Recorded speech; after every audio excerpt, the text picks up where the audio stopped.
Hey, what's up, everybody? Welcome to the Sports Blitz. I'm your host, Daniel Fleming. Let's get right to it. This week, we're going to preview the matchup between the #1 ranked Alabama Crimson Tide and the Florida Atlantic Owls out of the Sun Belt Conference. You can see the game this Saturday at 4 p.m. Central Time on pay-per-view.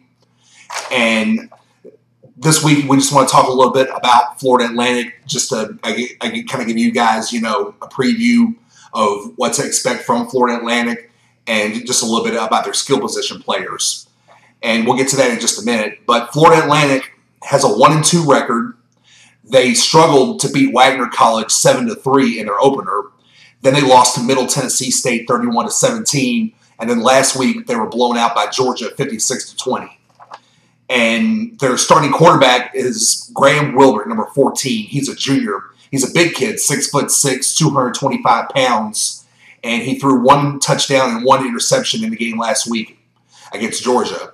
So it'll be interesting to see how he does against the vaunted Alabama defense in this game. Their running back, or at least one of the running backs that they're going to use, is a sophomore. His name is Damian Fortner, number 22, 5'10", 200 pounds. And he had 14 carries for 81 rushing yards and 1 touchdown in the Georgia game last week.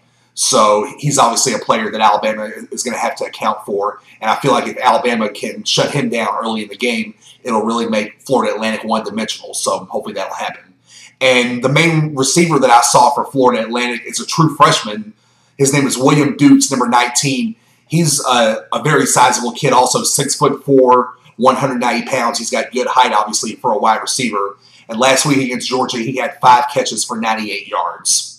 So it'll be very interesting to see how they do against the vaunted Alabama defense, like I talked about. I really feel like in terms of style, I think that Alabama matches up really well against Florida Atlantic. And, even anybody that doesn't know much about football knows that this is probably going to be a mismatch, based on what happened, last week when Alabama just demolished Arkansas 52-0. I mean, that was a bloody massacre. And the odds makers are expecting the same thing in this one. They've made Alabama a 51-point favorite in this game. So I'm very anxious to see what happens. And I really feel like Alabama has a better chance of beating themselves with mistakes than they do a Florida Atlantic beating them. It's going to take a lot of luck and a lot of special teams play for Florida Atlantic.